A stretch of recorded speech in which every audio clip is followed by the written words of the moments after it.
Thank you for joining the Black Hue Society Voices Across the Spectrum podcast. I'm Rosalind Martin, your host, a voice actor and mom of a young adult with autism spectrum disorder, or ASD.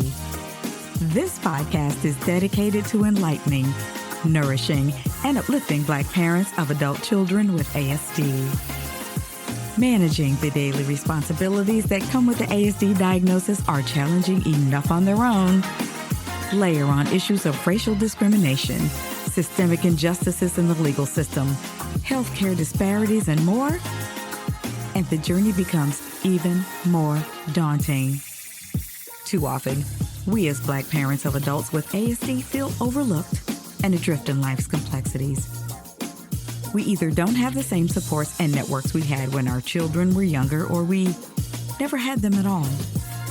We crave moments of recognition where we can feel acknowledged, heard, and truly understood.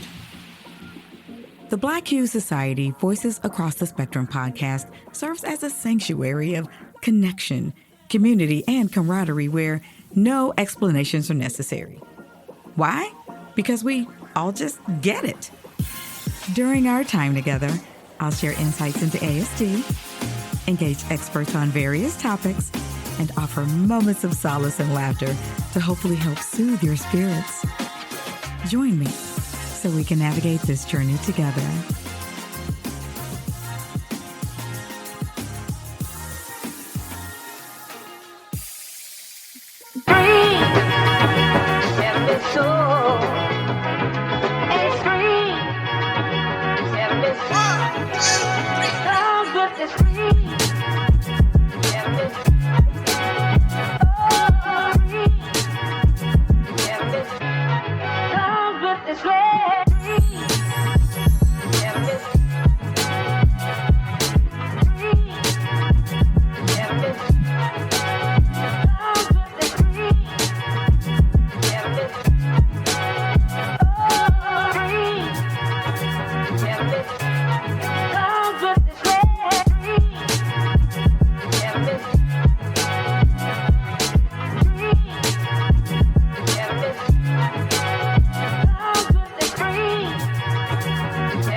Welcome to the Black Hue Society Voices Across the Spectrum podcast. I'm your host, Rosalind Martin.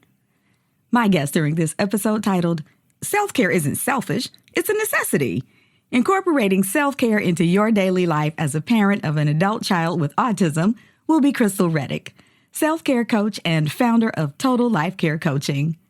We'll be discussing self-care as a means of self-preservation of our mental, physical, and emotional well-being. The daily stressors that come along with caring for our adult children with autism spectrum disorder, or ASD, are par for the course for many of us. We barely have time to shower and get a few hours of sleep, much less even ponder the idea of self-care. Have we all but forgotten what self-care feels like? At least I know I tend to sometimes, as self-care seems all but a sweet but distant memory. Many of us have been compelled to ask ourselves, and even at times aloud, the repetitive refrain of, how did I end up here? At the end of our days, our seemingly nonstop routines tend to leave us feeling drained. We are the proverbial empty vessels praying to be refilled overnight so we can have enough energy to persevere and just do it all over again the next day. And for some, the Herculean task of caregiving can tend to fall squarely on one parent, either because we're single parents carrying the load by ourselves, or we're carrying the load by ourselves as if we're single parents, although it's supposed to be a, quote, two-parent household, which is altogether another episode. But for those parents out there who have great support networks, please be grateful. It is such a blessing to have the support that you need, as caring for adult children with ASD, as we all know, can be challenging and taxing on us as parents in so many ways. Please continue to keep your great support systems intact to preserve your mental, physical, and emotional well-being. But on the flip side, the situation can feel pretty bleak for some parents. The stress continues to mount, and self-care remains elusive for reasons that may include, but are certainly not limited to, maybe we don't have a care network to help provide physical and emotional care for our adult children with ASD. And if we do, sometimes it's relatively limited support. So either way, it's difficult or next to impossible to take time out for ourselves, to gather with friends, go out to events, or just have a moment of solitude. Sometimes our funds are just limited. We're trying to take care of the basic necessities each month and have little to no disposable income. And sometimes we're not directly connected to a community of support to embrace us and provide us the bonding support we need to help us feel seen, heard, and truly understood as Black parents of adult children with ASD.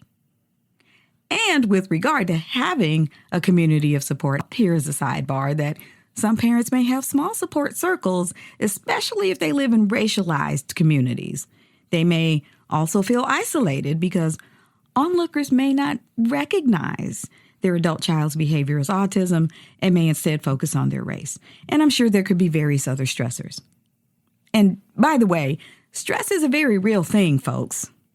According to Mental Health America's website, in terms of how stress hurts, stress may contribute to high blood pressure, heart disease and stroke, decreased immune defenses. I know some of these already sound familiar, right?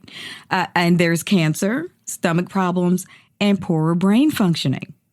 Oh, and speaking of high blood pressure, heart disease, and stroke, the American Heart Association states that heart disease is the #1 killer for all U.S. adults, and stroke is the #5 killer and the leading cause of disability.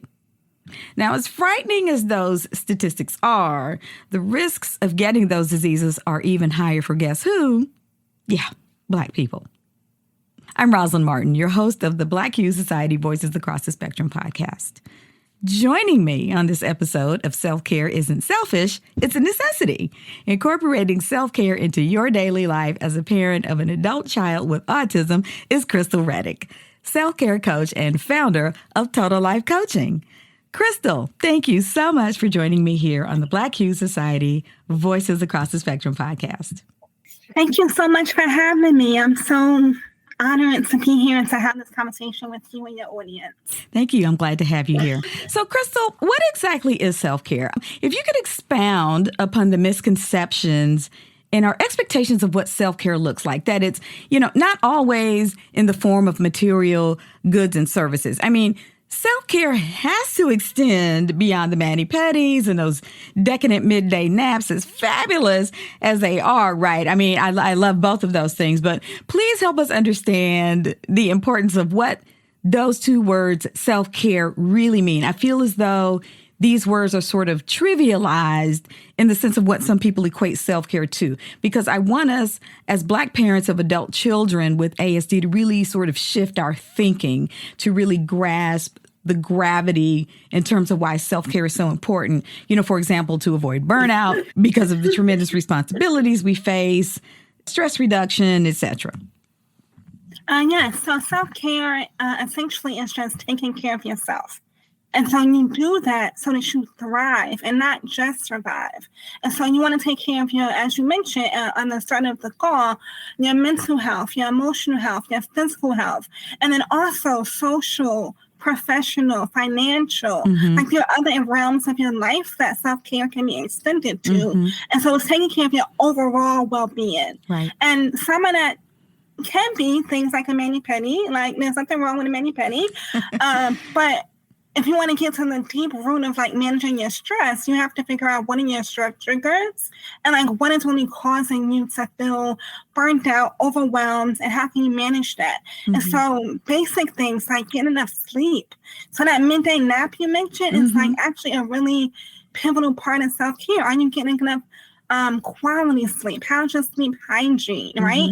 Are you staying up at 2:00 in the morning strolling social media? Are you not getting the rest that your body and your mind need? So sleep is like critical. Yeah, the social thing is going to step on a lot of toes here, but yeah, I think right, because there's a thing called sleep hygiene. I heard about right, that I think because people spend a lot of time on social media, right, that sort of interferes with the sleep pattern and all of that. So right. Yeah, because even looking at like the research on sleep and like sleep deprivation, it causes you to be less able to concentrate.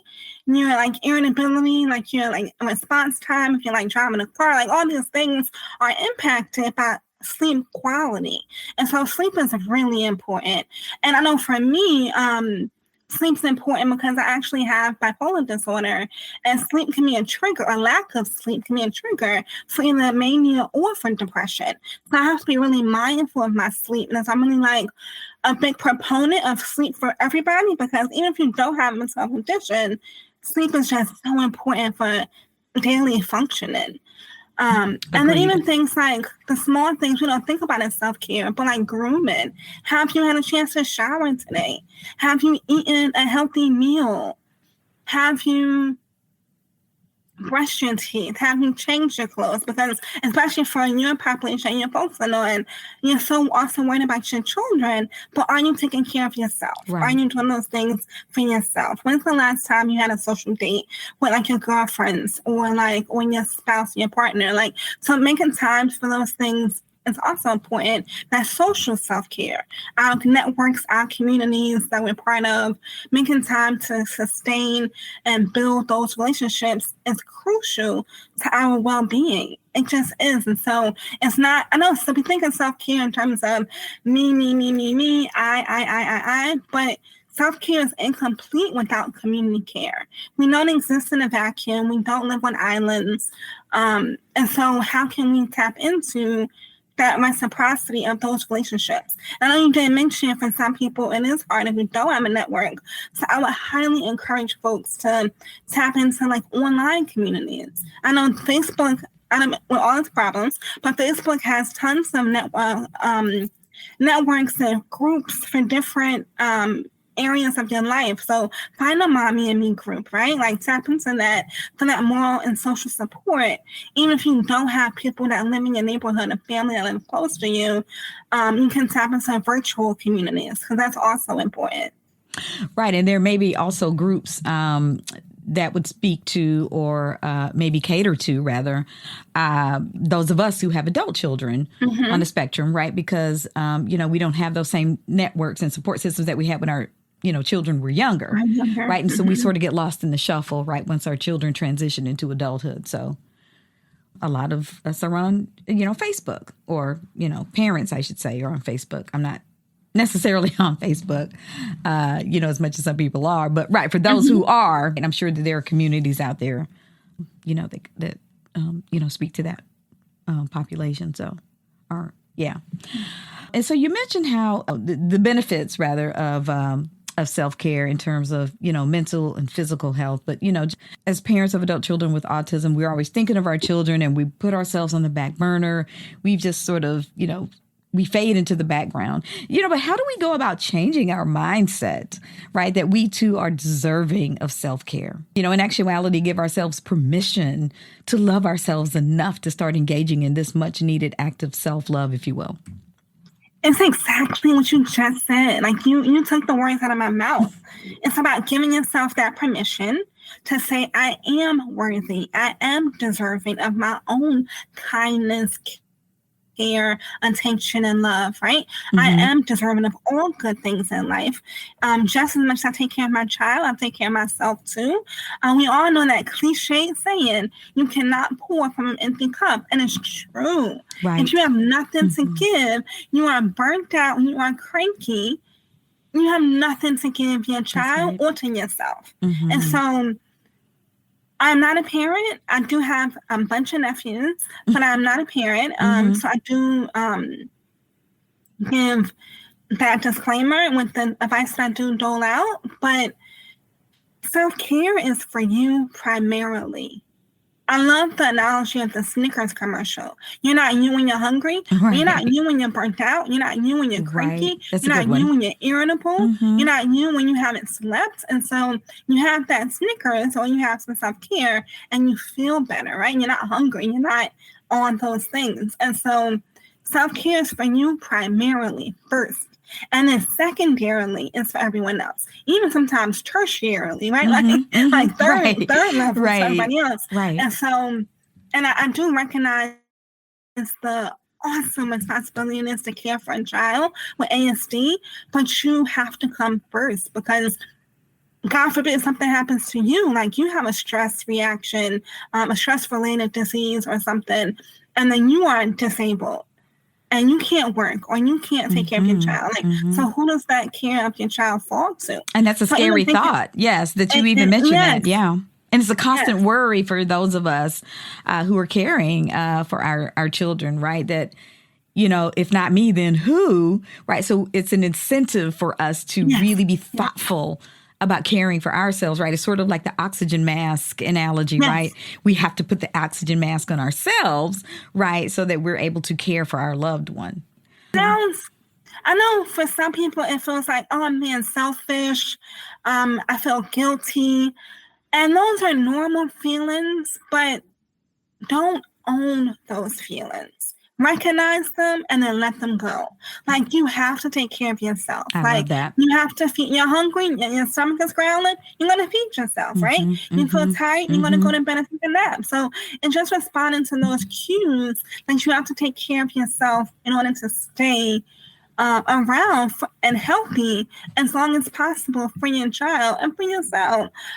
So just being like mindful of those things. And as Roslyn mentioned, giving yourself that permission that I too am worthy and deserving of my own care. Like, yes, I care for my child and I love my child, but I also love me and I care for me. And so figuring out that balance, and I'm not saying it's easy, it's nowhere near easy, but figuring out that balance of, okay, can I take every Thursday morning to go sit in a coffee shop and read a book for like a half hour just to decompress and have some me time where I'm not on call and I'm not at the beck and call of my child's needs. And if you can again, the cost might be an issue, but if you can afford to have a sitter come in for literally a half hour, or if you can swap with the parent and like, you take my child and your child for an hour so I can go grocery shopping and then I'll do that for you tomorrow. Or like when you make these almost like mutual aid relationships when you reciprocate care in your communities. And so again, I recognize not everyone has a support network, but you cannot do it alone. And like that's the key to burnout and just figuring out I have to do it all myself. If you can tap into those reciprocal relationships where it's like there are other parents who are going through the same thing with adult children. So figuring out how you can work together, almost like I'm thinking of like homeschool communities. I know your children are like adults. I'm like, that's the analogy I'm thinking of in my head of like homeschool communities where parents team up who all are homeschooling their children. And instead of you homeschooling your child in isolation, you bring them together in groups and do like field trips and guest lectures and things like that. So they have community also. So even just because your child is now an adult person doesn't mean that the need for community has went away. In fact, even stronger because as Roslyn mentioned at the start, those things kind of fall away once the children grow up. And so figuring out ways to reinvent them or to remake them and reforge those relationships is really important. I think you may have already started to sort of touch on this, but, I'm thinking, how can we as parents sort of implement regimens of self-care or incorporate it into our daily lives? I mean, because I like the idea of sort of tapping into, making the connections with other parents and sort of almost bartering time or just maybe swapping time out. I give to you and you give to me and just sort of make that work, that whole concept of reciprocity. But given that our schedules are already so demanding, they're chock full of caregiving, household responsibilities, and so many other things, it is so hard for us to even imagine making space for another thing, even though it's such a necessity. And I'd like to encourage more of us as parents to be more intentional about it. We have to have that idea of intentionality, right, in order to make this work. If we do it today and don't do it again for another 6 months, there is no benefit to that, right? Yes. And so how do we go about making it, a permanent part of our daily life? I mean, do we dare put it on the calendar? I mean, why not? Yes. Yes, we do put it on the calendar. Put it on the calendar, right? I mean, I don't see anything wrong with that we schedule. I mean, like we schedule, for those who are married, date night, and we schedule doctor's appointments. Doctor's appointments, right. So we can schedule time for that. So I feel like we need to be doing that. We give ourselves permission to put it on the calendar, whatever that thing is that we're doing to incorporate self-care into our daily lives. And we need to book it on our calendar, right? Exactly. And so I like for people to think about self-care in two different ways. One, what can you do daily, weekly, monthly, quarterly, and annually? That was going to be my next question. So yes. Okay. So annually would be like your annual gynecological exam or something like that, right? Like your annual doctor's appointments. Quarterly might be like a checkup with your financial planner, right? Because finance is also a part of self-care. Monthly might be like a girls' night out, like you go to dinner once a month, right? Weekly might be you exercise 2 or 3 times a week. And it's really like 20 minutes, 30 minutes. And then daily are the things you do every day that really make the biggest impact. So as Roslyn pointed out, you can't do one thing today and do something else in like 6 weeks. It's about what you do every day or every week that has the biggest bang for your buck. So daily exercises or daily practices are going to vary from person to person. And so I really like people to think of like, what do you like doing? What do you enjoy doing?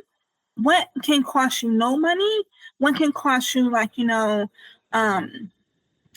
less than 20 and 25 bucks? And what costs more than like $100? So it's like no cost or AKA free.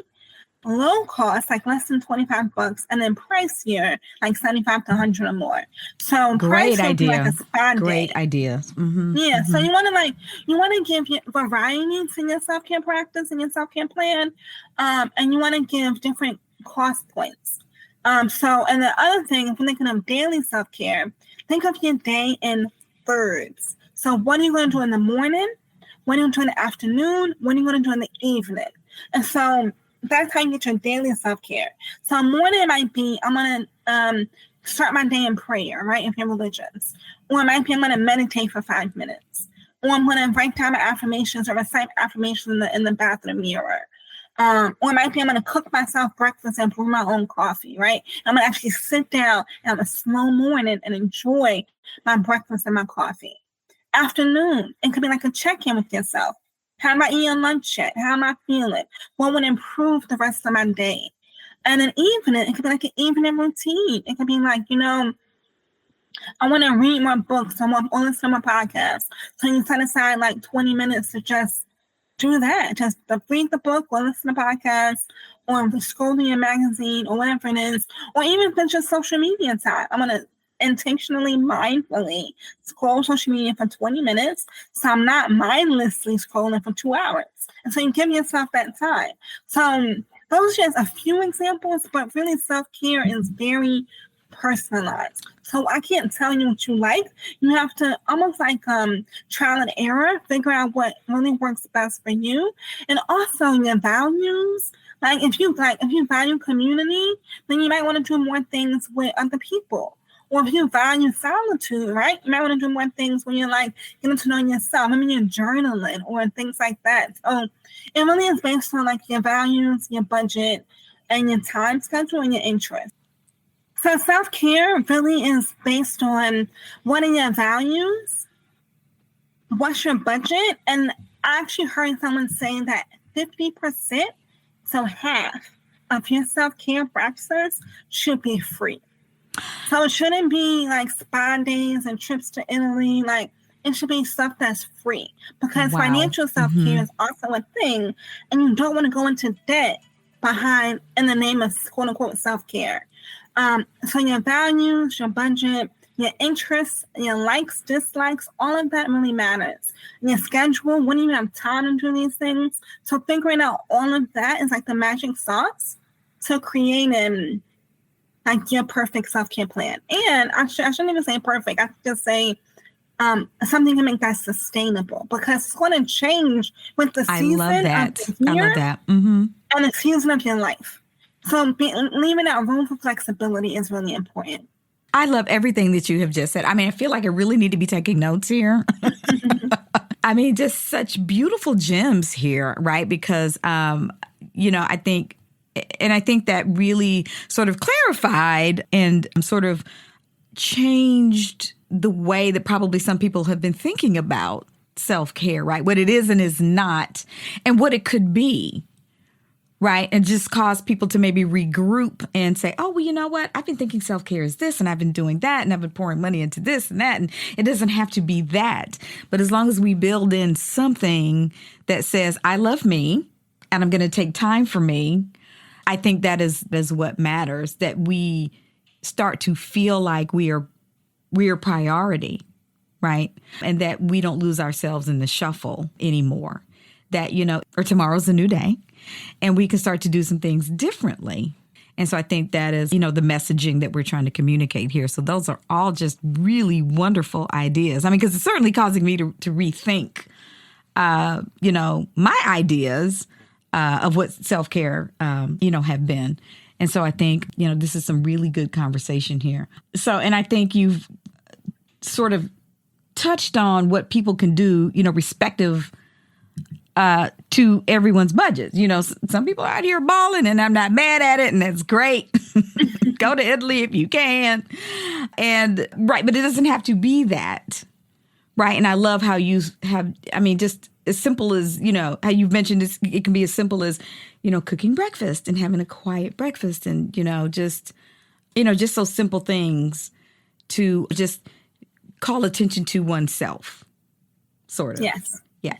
So I think that's really awesome. And it's really food for thought here, because it makes me want to sit down and think of what can I do. Also, there's something called Eventbrite, right, that has a list of activities that are across the city where you can look and see what's happening. There are tons of free events, right, that you can, treat yourself to. There's a publication that we have here in Metro Atlanta called Creative Loafing that has tons of events around the city that you can also tap into. And, so people can be looking to see what publications their city has.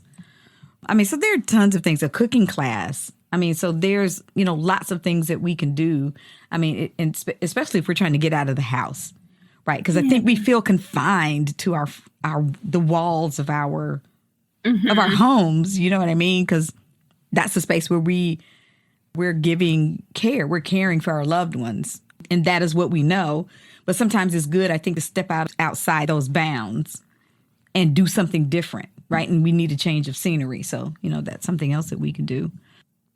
So for those listeners who want to access additional resources, do you have any recommendations, like free downloadable materials, ebooks, resources on your website? Can you talk about maybe some companion materials that might be helpful for our listeners to sort of get started on this self-care journey? Yes. So on my website and my social media, I have like self-care suggestions, self-care tips on my social media. I have an Instagram and a Facebook. And so it's Total Life Care Coaching, all one word, on Instagram and also on Facebook. And my website is the same. It's totallifecarecoaching.com. And I actually do sell a few journals. I have a gratitude journal. And so I didn't even mention gratitude, but you can practice gratitude for free. You can just... Yeah, let's talk about that for a little bit. Yeah. What's the benefits of practicing gratitude? What does that do for us spiritually and mentally and emotionally? Because I try to practice that too, because, well, I don't want to get ahead of you because you're the expert.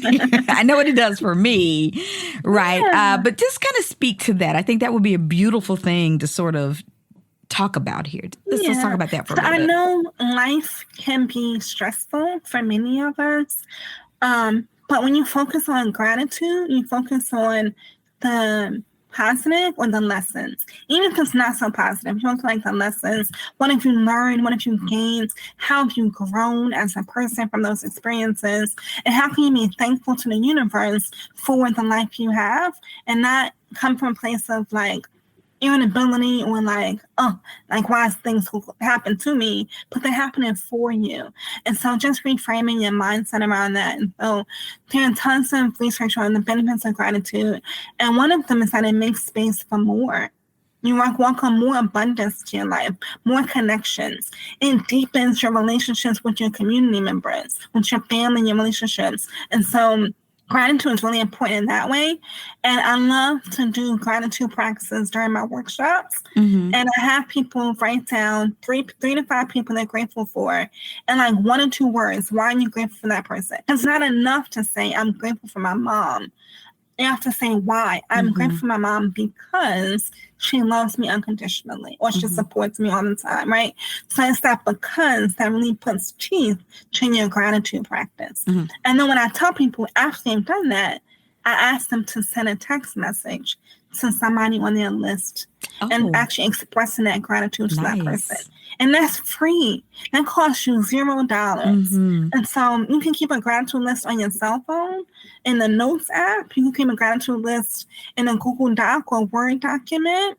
You can keep a gratitude list in a journal you have, right? Like an actual pen and paper journal. And then I like to encourage people to share that gratitude. Don't just write it in your Notes app and then leave it there. And it's for a person, tell them thank you and tell them why. Like, and you want to be really specific. So thank you, Rosalind, for having me on your podcast. I appreciate the opportunity to be in front of your listeners, right? You want to share that gratitude because, and that's how you deepen the relationship because it builds that connection, that commitment between the two of you. If you say, oh my God, thank you so much for that. And this is why I'm thanking you. And so gratitude is like really important. And you can practice that for free. And then affirmations, I'm really big on affirmations also. And so even like Rosalind mentioned earlier, saying like, I am deserving, that's an affirmation. I am deserving of my time. I am worthy of my care. Those are affirmations. So tell them to yourself, right? So you want to like repeat them, right? You can write them down. You can put them on sticky notes and put them on your mirror. You can write it in Sharpie. I have them on my vision board. I have tons of them all over my vision board. Right. So you're absolutely right there. Yes. Good point. Yeah, I'm a stickler for words. I used to be an English teacher. And so like I'm really into the power of the written word. And so, but there is like proof behind positive affirmations. Absolutely. They can actually change your mindset. So they can like go from a fixed mindset to a growth mindset, from a scarcity mindset to an abundance mindset. So don't sleep on the power of your words. So those are two free self-care practices you can do. Practice gratitude, practice affirmations. Absolutely. Agreed. How can listeners contact you to get more information about self-care or to make an appointment for a consultation with you for self-care coaching? Sure. So I mostly do workshops. And so I'm actually having one Saturday, October 5th on Zoom. So it's going to be virtual. And it's called Blooming Boldly. And it's called going to be quarterly office hours to check in to say, how did the last quarter, the last 3 months of the year go for you? And what is your plan for the last 3 months of this current year? And so then to do your intentions, your goal setting, and also to actually make a self-care plan. So for mind, body, spirit, what do you want to focus on for October, November, and December of the last 3 months of the year? So I am having that on Zoom. And it's on my website. And then so also I have, like I said, resources. I have a gratitude journal. I have affirmation coloring pages. I even have a newer journal. It's a financial planner because I'm really big on us getting our finances together. We often don't talk about money enough. And like we have limited beliefs around money, or there's not enough money, or I'm not deserving to make more money. And so I have a journal/planner around financial self-care site. How often do you have workshops? I try to have them a few times a quarter. Okay. So maybe like two per quarter. Yeah. Okay. Awesome. I have been speaking with Krystal Reddick, self-care coach and founder of Total Life Care Coaching. Thank you for speaking with me here on the Black Hue Society Voices Across the Spectrum podcast. It's been my pleasure. Thank you so much, Krystal. Thank you for having me. Take care.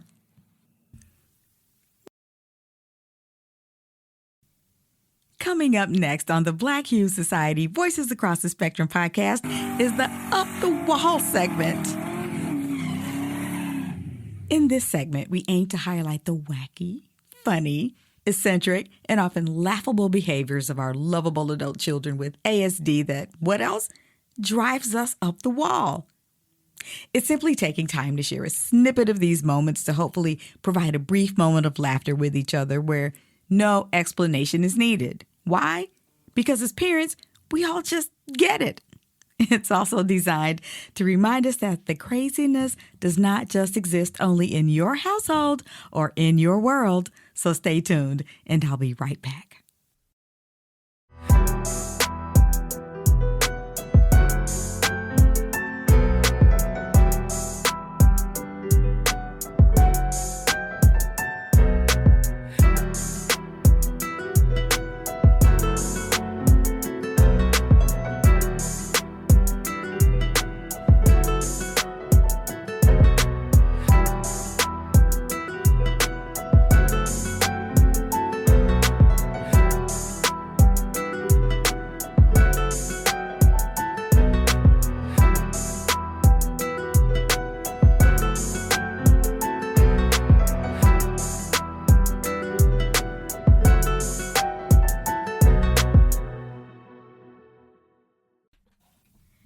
This is Rosalind Martin, your host of the Black Hue Society Voices Across the Spectrum podcast. I have a parent, Elle Creer of Georgia, who will share her wacky, relatable autism moment with us here on the Black Hue Society Voices Across the Spectrum podcast for our Driving Us Up the Wall segment. And remember, we're not laughing at parents and their loved ones. We're laughing with them. Welcome, Elle Creer, and thanks for joining me here on the podcast today. Thank you. Thanks for having me. So would you please tell us a little bit about your son, Josh, and then please share your wacky, relatable autism moment with us? Well, Josh is 23 years old, and he's very smart, very gifted, especially when it comes to things like maps. He loves maps, and I call it my private GPS because yes, everywhere we go, cool. I don't need a map. I don't need to have my GPS on because he has already mapped out the road, all the roads. Oh, so how cool is that? We could be traveling from Georgia to North Carolina or anywhere really. And he knows all the back roads and all the highways. Oh, wow. Can I borrow him for a couple of road trips coming up? Oh, yes. We travel quite a bit. Since I'm from North Carolina, my husband's from Birmingham, Alabama. So he is always ready and handy and if there's a detour, he knows those roads too. So I always feel more safe when he's traveling with me. Oh, wow. I love that. And my little wacky story is he likes to, as he's gotten older, to relate to different people. So if you ever meet him, he's going to ask you, your birthday, and he will remember it. So he may not see you until maybe a year later, or who knows, maybe longer than that. And he will say, how you doing? He'll remember your name, and then he'll tell you your birthday. So we're like, wow, how does he do that? And he can also tell you the day you were born on. Let's say if you say, well, I was born, let's say September 1965, he'll tell you if that was a Monday, Tuesday, or Wednesday. Yeah. Oh, wow. That is astounding. Yes, that's his thing. So one morning, I'll never forget, we were driving to school, and he knows all these politicians. And he said, "Mom, do you know whose birthday it is?" And I was like, "Well, no." And he said, "It's Rand Paul's birthday." And I was like, "Rand Paul?" How random is that? Rand and random. Okay. I said, "Oh, okay." I said, "Well, also, this was in August." And I said, "Oh, okay." I said, "Well, who else's birthday is it?" He was like, "It's Auntie Kim's mom's birthday." I said, "Miss Rayner?" And he said, "Yes." He says, "Her birthday today. We've got to call her." And I said, "Are you sure?" Oh, and he's thoughtful too. Reminding you to call people. Yeah. And I was thinking, how will he? I don't even know her mom's birthday. We've been best friends for years. Mm-hmm. And so I said, "I'm going to call Auntie Kim and see." And so I just called her and I said, "Hi, Kim, this is Tanya. I have Josh with me. How are you?" She says, "Fine." I said, "What are you doing?" She says, "I'm taking my mom out. Today's her birthday. We're on our way to lunch." Oh, wow. So I was like, "Are you serious?" And she said, "Yes." I said, "He just told me it was your mom's birthday." I said, "And now I said, "I can't believe this." Oh. So so he remembered her mother's birthday. And we don't live near them. They are in North Carolina. And I guess he just remembered her birthday when she told him when he met her, years ago. Mm-hmm. And so that's my little wacky. So he will never forget your birthday. That's, I think, his way of kind of breaking the ice sometimes when he doesn't know what to say to people. Yes. Then, and he will ask, "Well, what's your birthday?" And he just kind of logs it in his memory. And he will then, when he sees you again, that's kind of his opener. So, yeah. Yeah. So, that is it's incredible. been good for me because, look, it helps me keep track of everybody in the family and their birthdays. I have no excuses, right? That is wonderful. You don't need a calendar or anything, to set a reminder. You have Josh to take care of that for you. That's right. That's right. I love that. Well, thank you so much for sharing such a remarkable story about Josh. That is incredible. Oh, thank you. And thank you for wanting to listen to my little wacky story. I'm sure the listeners will get a kick out of this one. This is great. Thank you. Remember, the Black Youth Society Voices Across the Spectrum podcast is about connection, community, and camaraderie. So if you have an up-the-wall moment you'd like to share with us here on the podcast, please email me at rosalind@blackhughessociety.com. That's Rosalind, ROSLAND, at blackhues, HUES, society.com, and put "up the wall" in the subject line. Your moment could be selected for an upcoming Up the Wall segment.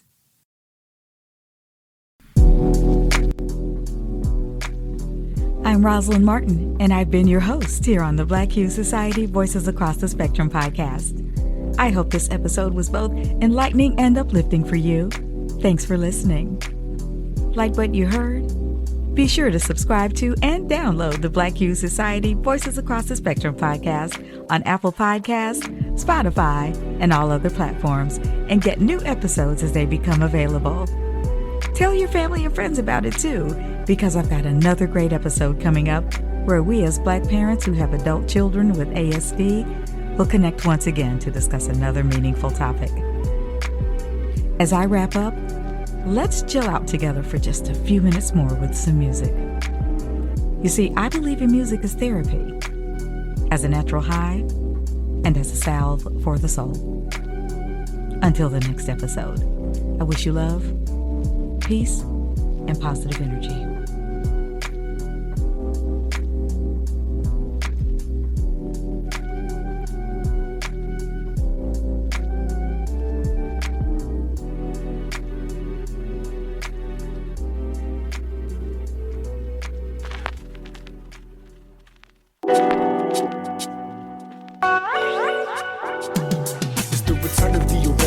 Substitute pencils with laptops and handhelds, so you know I'm credible, at least more so than these so-called artists with your density up like they ain't used to be the softest, but my flow has been hardened like gemstones. Coded in placing a brother in the friend zone. Lines spray like mace because I never hesitate. I just write and regulate, then I let them marinate like that. Honestly, it's pretty simple, cause your flow is so-so, and that's where the thimbles nimble enough to enter the club, leave undetected like I'm trying to run. So homie, what's up? Old man, word to the land, won't you please understand, man? I am one hell of a man, kids, and it's as easy as that. Kick raps and spit facts till I'm laid back, shorty, you dig? You got to lay back, you got to take it slow, there in that lay back. You got to let it go, you got to lay back, you got to take it slow, there in that lay back. You got to let it go. See that laid back in a drop top Cadillac with a bottle of the yak and some models in the back, and my homies got the drove paved up like old school afros. Little buddy, we done came up, started working for the paper, but an old man still waiting on his pay stub. So I took her down south to Decatur, flip the script, transition it with the maker, question every decision, the taste that she had in men. You know it right here, ain't no accident. You got me losing focus, no camera lens. Got a feeling lined up, just spark it then. We gon' wrap it out. I know you think about the future, but right now smoke on this stuff like a hookah. Just ease your stress, fill up your chest, exhale and express all of those sentiments. Yeah. You got to lay back, you got to take it slow, there in that lay back. You got to let it go, you got to lay back, you got to take it slow, there in that lay back. You got to let it go. Say in the third verse, beat already been hers. No return and really no cheap burn. Only loud packs to get the pack coffin. Smoke the fire, ain't nobody talking. We just lost in thought, I crisscrossed the heart. Go from hoping that we make it till you can't keep us apart. And I use my art to maneuver 30 paces ahead of the others. Look at the blueprints, never mind, I can't really just describe the whole plan well because it's one of a kind. Heard it through the jack of all, you the ace of nothing. Little D is on the hook and I got Dave on the production. And that smoosh from nation to nation. I know you rock with this, know what I'm saying. Hold up, I said from nation to nation. I know you rock with each word that I'm saying, yeah.